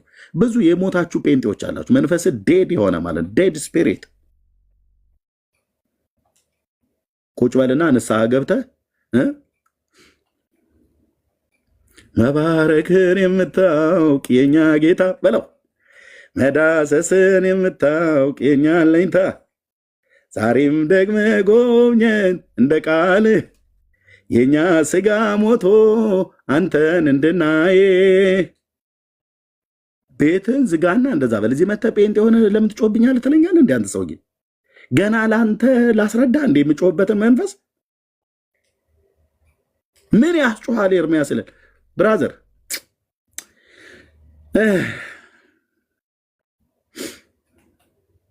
መባረክን የምታውቅ የኛ ጌታ መዳሰስን የምታውቅ የኛ አለኝታ ዛሬም ደግመ ጎብኘን እንደ ቃልህ የኛ ስጋ ሞቶ አንተን እንድናይህ በለው። እዛ እቤት ገብተ ማለት ነው። የዋሁ ጌታ የወደቀችውን የዳዊትን ድንኳን እንዳነሳ ምርኮውን ይመልስልሃል። የጸሎት ምርኮ፣ የቃል ማንበብ ምርኮ፣ የቅድስና ህይወት ምርኮ፣ የጽድቅ ህይወት ምርኮ፣ እግዚአብሔር የመፍራት ህይወት ምርኮ፣ በምሕረትና በፍቅር የመራመድ ምርኮ፣ የእግዚአብሔርን ቅናት ምርኮ ይመልስልሃል። ስጠይ በለው። እዚህ መተ ለምን ትጮኻለህ? እንደነ ፓስተር እንትን አንተን አትልም እንዴ? ዳርያዥ ልክ ነው ማስገባ አልኩ። ጴንጤ ብትሆን ዳርያስ ወገኔ ነህ። አዎ ከአንዱ መንፈስ ጠጥተናል። አዎ ታዲያ አታውቅም እንዴ ብራዘር? አታውቅም እንዴ ታዲያ? እኔ እኮ ፔንቴኮስታል ነኝ ብራዘር። በልሳን የምጸልይ ራዮችና መገለጦችን ህልሞችን እግዚአብሔር ሲያመጣ አያለው እኮ አልኩ። ጌታዬ ሲያሳየኝ አለው። ያየሁትንም ጊዜውን ጠብቆ በውስጤ ባለ በመንፈስ ቅዱስ ሲናገረኝ እናገራለሁ እኮ ስልህ። ካላመጣውስ ዝም የተገለጠውን ቃል እናገራለን። ፔንቴኮስታል እንደሆንኩ ይወቁልኝ። እሺ ፔንቴዎች እየመጣ እዚህ ለምን ትጮኻለህ አትበለኝ። ኦኬ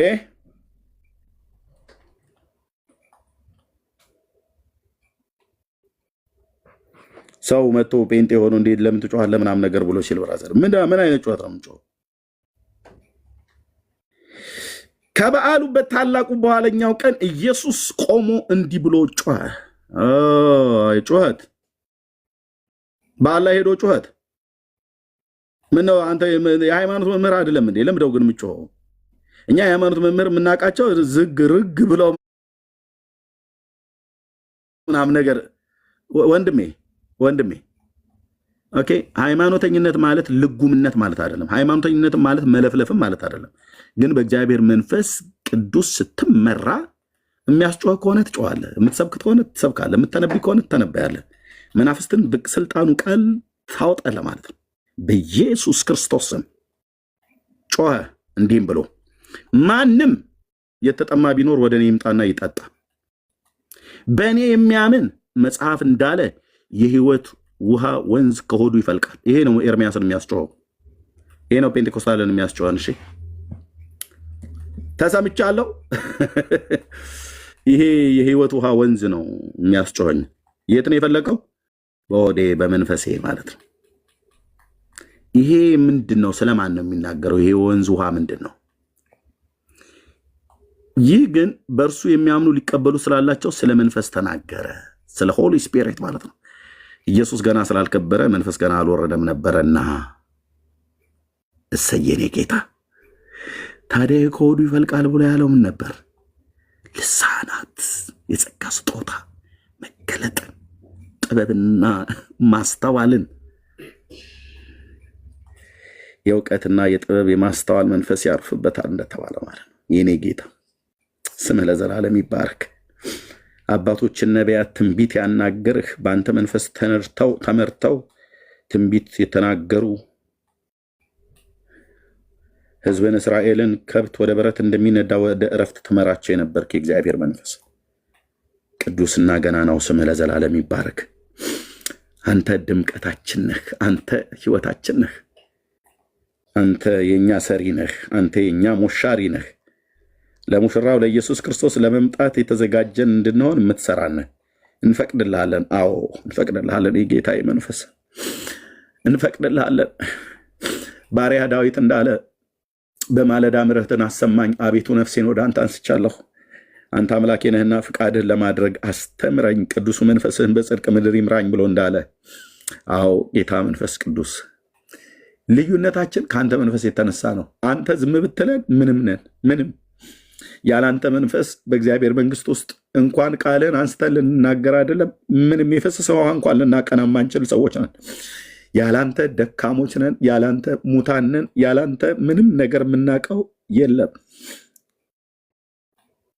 የአባዬ መንፈስ ስም ይባረክ። ኢየሱስ ክርስቶስን የምታከብር አንተ ነህ። በቅድስና ኑሮ እንድንኖር ኃጢአት ላይ እንድንጨክን አቅም ጉልበት የምሰጠን አንተ ነህ። በሰይጣን ላይ የበላይነትን እንድናገኝ ስልጣንን የሰጠህን አንተ ነህ። እናመሰግናለን። ስም ይባረክ፣ ስም ይባረክ። በዚህ ላለን ወንድሞችና እህቶች የእኛ ጥበብ፣ የእኛ ማስተዋል፣ የእኛ ነገር የሚቀዳው ካንተ ነው። ስም ለዘላለም ይቀደስ አባዬ።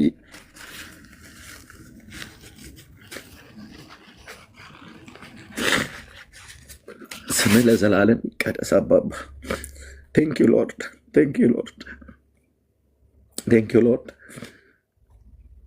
በእናንተ ስለሚኖር እናንተ ታውቁታላችሁ፣ ዓለም ግን አያውቀውም፣ ሊቀበለውም የማይችል የእውነት መንፈስ ነው ብለህናል። እናውቀዋለን ጌታ ኢየሱስ፣ እናውቃለን ጌታ መንፈስ ቅዱስ፣ እናውቃለን። አንተ በእኛ ውስጥ ስላለህ እናውቃለን። አንተ በእኛ ውስጥ ስላደርክ እናውቃለን። መንፈስ በደንብ ይታወቀናል፣ በደንብ ይታወቀናል። ጌታ ኢየሱስ በደንብ ይታወቀናል። ክብርህ በደንብ ይታወቀናል። መገኘት በደንብ ይታወቀናል። አርነት ስታወጣን ይታወቀናል። እውነትን ታውቃላችሁ፣ እውነትም አርነት ያወጣችኋል ብለህ እንዳልክ ይታወቀናል። ጌታ ኢየሱስ በዚህ ትውልድ መካከል ልዩነታችን አንተ ነህ። ሙሴ አንተ ካልወጣህ አታወጣን ብሎ እንዳለ አንተ ስለወጣህ ነው። ጌታ ኢየሱስ አንተ ከኛ ጋር ስላለህ ነው። ወጥተን ብንሟገታቸው፣ ወጥተን ብንከራከራቸው ለመዳናቸው ነው። እነሱ ግን ስለ ስዕልና ስለ ቅርጻ ቅርጽ ነው። እኛ ግን ሕያውና ለዘላለም የምትኖረው አንተን ትውልድ እንዲያቅህ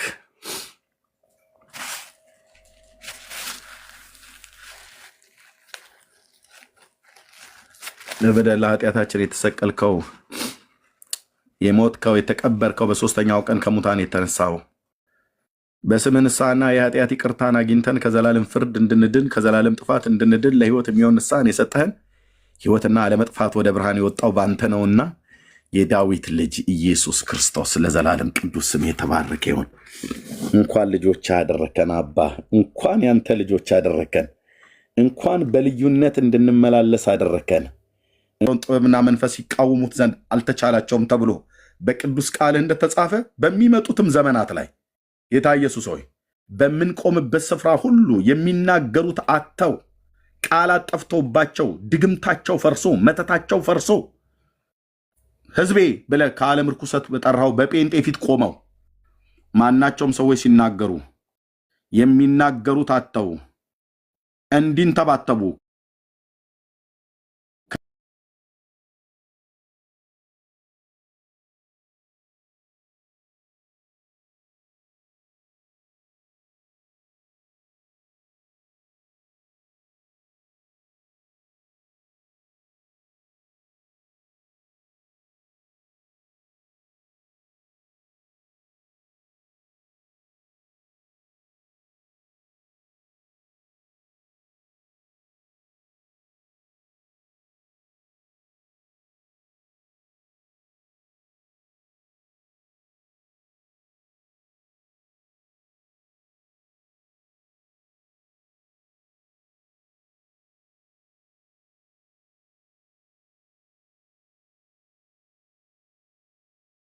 ቸውም ነቢያት አላወሩንም። የእምነት አባቶች ብለህ የምትላቸው ከሐዋርያት ትምህርት ጋር የሚስማማ ነገር ካላመጡ ዳር አልኩ። ለዘላለም ቅዱስ ስሙ ይባረክ። እግዚአብሔር አዳኝ ነው። ቀራንዮ ኮረብታ ላይ የሞተው አምላክ ሰው ስግው ቃል እሱ ማለት ከቤተልሔም ከድንግል ሴት ሲወለድ እዛ ጋር አይደለም። የሱ ህይወት ጅማሮ ከዘላለም የነበረ ነው። ሚኪያስ እንደነገረን ከዘላለም የነበረ ነው። ከዘላለም የነበረ ሰው ነበር እንዴ? አይ ከዘላለም ሰው ሆኖ አልነበረም የነበረው። ከዘላለም በመለኮትነቱ ነበር። ከአብና ከመንፈስ ቅዱስ ጋር ባለመበላለጥ ባለመቀዳደም የነበረ እና ያለ ለዘላለምም የሚኖር ነው። እኛን ለማዳን ግን የዛሬ 2000 ዓመት ሰው ሆነ። he is my king። ሌሎቹን አላቅም። he is my savior፣ የኔ አዳኝ፣ የኔ ንጉስ፣ የኔ ጽድቅ፣ የኔ ቅድስና፣ የኔ ቤዛ።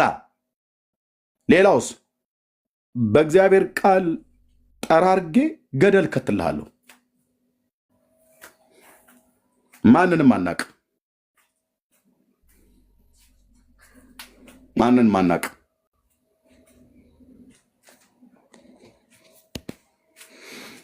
ለዘላለም ቅዱስ ስሙ ይባረክ። ጌታ ኢየሱስ እናመሰግናለን። አይኖቻቸው ይከፈቱ። የሰዎች አይን ይከፈት። አይኖቻቸው ይከፈት።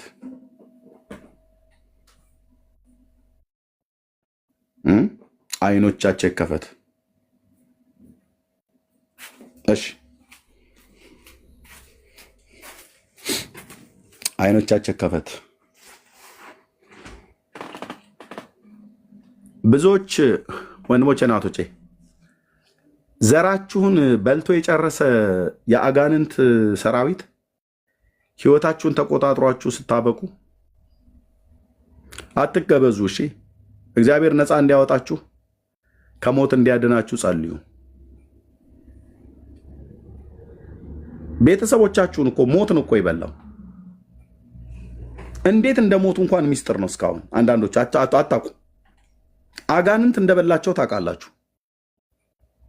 አንተንም ሊበላ አንቺንም ሊበላ ያፈጠጠ አውሬ ያለ ወደ ጌታ ወደ ኢየሱስ ክርስቶስ ወደ ክንፎቹ ጥላ መተህ ካላረፍክ ባለቤት የሌላት ውሻ በመንገድ ላይ ስትሄድ ማንም የኢላማ መለማመጃ አድርጎ ግንባሯንም እግሯንም ብቻ ያገኘ የሰውነት ክፍሏ ላይ የሚወረውረውን የድንጋይ ውርዋሮ ወርውሮ እንደሚመታት እና እንደሚገላትም እንደሚያቆስላትም እረኛ እንደሌላቸው በጎች ተቅበዝብዛችሁ ያላችሁ ነገርኳችሁ። በሕያው እግዚአብሔር መንፈስ ሆኜ ዘመዶችህን ወደ ጉድጓድ የከተተ አውሬ እንዳይበላህ፣ ዘመዶችሽን ወደ ጉድጓድ ፍጻሜያቸውን ያበላሸ ሰይጣን ያንተንም ሩጫ ገጥቶ ወደ መቃብር እንዳይከት ብራዘር፣ ከሞትክ በኋላ ከጉድጓድ ውስጥ ወጥተህ ኤርሚያስ ያልከው ልክ ነበር ብለህ አትልም ብራዘር።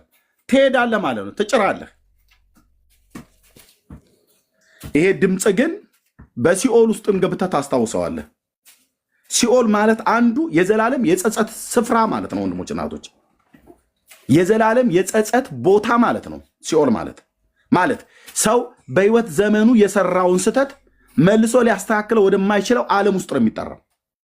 ይህን ምድር አንዴ ትለቃለህ። እኔም አንተ ለዘላለም ተመልሰህ አትመጣም። እዚህ ምድር ላይ ለዘላለም ተመልሰን አንመጣ። እና የጸጸት ቦታ ማለት ነው። የዘላለም የጸጸት ቦታ ማለት ነው። እና እንዳይበላችሁ እሺ፣ ወደ ክርስቶስ እረፉ፣ እኔም አምላክ እንደሆንኩ ወቁ ብሎ ወዳለው ጌታ ጋር ኑና እረፉ። ኢየሱስ ይህን ያህል መከራከሪያና መጨቃጨቂያ አይሆንም ብራዘር። የህይወት ራስ የሆነው ጌታ መጨቃጨቂያና መከራከሪያ ሊሆን አይገባም። የምትከራከረው ታጣ በሱ ትከራከራለህ። አምላክ ነው አምላክ አይደለም ብሎ አንዱ ይከራከርልሃል። አምላክ ነው እንጂ ሰማያትና ምድር የፈጠረ እኮ ጌታ ነው። ሰው ሆኖ ስለተወለደ እድሜው 33 ዓመት የሞላው ወጣት በመስቀል ላይ በእንዲህ አይነት አሟሟት ስለሞተ በቃ እሱ ማለት አንድ ተራ ሰው መሰለህ? የማርያም ልጅ ብቻ ብለህ የምትወስነው መሰለህ? አዎ የማርያም ልጅ ነው፣ ምንም ጥርጥር የለውም። የማርያም ልጅ ነው። ግን የማርያም ልጅ ብቻ ብለህ የምትወስነው ነው? የእግዚአብሔርም ልጅ ነው። የእግዚአብሔር ልጅ ማለት እንደው ታውቃለህ? የእግዚአብሔር ልጅ ማለት ለኢየሱስ ሲቀጸል እግዚአብሔር ማለት ነው። የእግዚአብሔር ልጅ ለእኛ ሲሆን በጸጋ ነው እኛ የእግዚአብሔር ልጆች የሆኑ፣ ለእሱ ግን በባህሪ ነው። የእግዚአብሔር ልጅ ማለት ለኢየሱስ ሲቀጸል ለኢየሱስ ሲነገር እግዚአብሔር ማለት ነው። ከብርሃን የተገኘ ብርሃን ማለት ነው። ከእውነተኛ አምላክ የተወለደ እንጂ ያልተፈጠረ ማለት ነው። ጸሎተ ሃይማኖት ነአምን በአሐዱ አምላክ እግዚአብሔር አብ አሐዜ ኩሉ ዓለም ገባሬ ሰማያት ወምድር ዘያስተሪ ወዘያስተሪ ብሎ በሚለው የሃይማኖት ክሪድ ላይ የተጻፈው ማለት ነው። የኒቅያ ጉባኤ ኦርቶዶክስን የኔ ፈትፍቼ ማጎርሳችሁ ብላ ጉራዋን ስቸረችርብን ነው የሚገርመን። የኒቅያ ጉባኤ ክሪድ ነው። የኒቅያን ጉባኤ እኛም እንቀበለዋለን። ግዕዙ የኔ ነው ብላ ካለች አዎ ችግር የለም። ይሄ በግዕዝ ሁሉም በፈጠረ አንድ አምላክ በሚሆን በእግዚአብሔር አብ እናምናለን ምናምን ብሎ የሚለው በአማርኛ የተጻፈ ማለት ነው። ስለዚህ ወደ ጌታ ተጠጉ። ጌታ ኢየሱስ ይወዳችኋል። የቱ ጋር እንደሚነካ ታውቃለህ? ምን ሆኜ ነው ግን ኤርምያስ ያኔ እንደዚህ ብለው ሲሉ ስንቶቹ መሰል ስንቶቹ የትናንት ተሳዳቢዎች የዛሬ አመስጋኞች ሆነዋል።